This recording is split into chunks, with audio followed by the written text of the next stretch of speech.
یہ کہانی اس وقت کی ہے جب 740 بچے سمندر میں مرنے کے قریب تھے اور دنیا کے طاقتور ممالک نے ایک ہی جواب دیا تھا، نہیں۔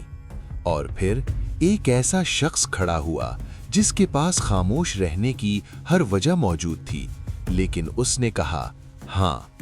سن 1942، انسانیت کا امتحان۔ 1942 کا سال تھا۔ عرب سمندر میں ایک جہاز پھٹک رہا تھا، جیسے ایک تیرتا ہوا تابوت۔ اس جہاز میں 740 پولش یتیم بچے سوار تھے، سوویت لیبر کیمپس کے زندہ بچ جانے والے، جہاں ان کے والدین بھوک، بیماری اور سردی سے مر چکے تھے۔ بھائی، ہاتھ مت چھوڑنا۔ امی نے کہا تھا میرے بیٹے کا خیال رکھنا، لیکن جب پوری دنیا منہ موڑ لے تو ایک بچی کسی کو کیسے بچا سکتی ہے؟ خوراک ختم ہو رہی تھی، دوائیاں نہیں تھیں، وقت ہاتھ سے نکل رہا تھا۔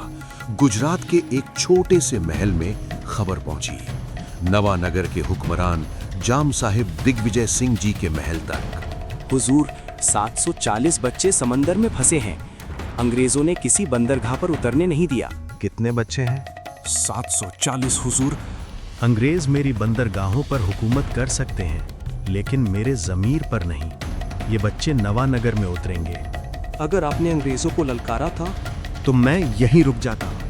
اور جہاز کو پیغام بھیجا گیا، آپ یہاں خوش آمدید ہیں۔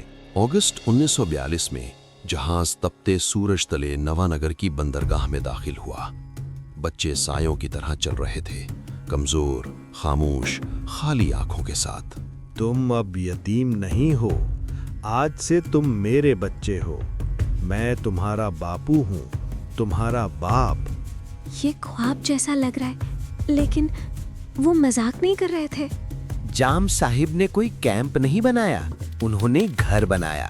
بلاچڑی میں ہندوستان کے اندر ایک ننھا سا پولینڈ بسایا گیا۔ پولش استاد، پولش کھانے، پولش گیت، گرم موسم میں سجا ہوا کرسمس ٹری۔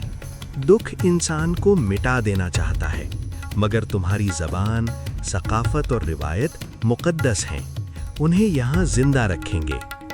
4 سال تک جب دنیا جنگ میں جل رہی تھی، 740 بچے پناہ گزین نہیں بلکہ ایک خاندان بن کر جیے۔ جب جنگ ختم ہوئی اور واپسی کا وقت آیا تو آنسو بہائے۔ بالاچڑی ان کا پہلا اور آخری حقیقی گھر تھا۔ آج 80 سال بعد وہ بچے اب بوڑھے اپنے پوتوں کو ایک کہانی سناتے ہیں۔ ایک ہندوستانی بادشاہ تھا جس نے سیاست نہیں، انسانیت کو چنا تھا، اور اسی لمحے دنیا خاموشی سے ہمیشہ کے لیے بدل گئی۔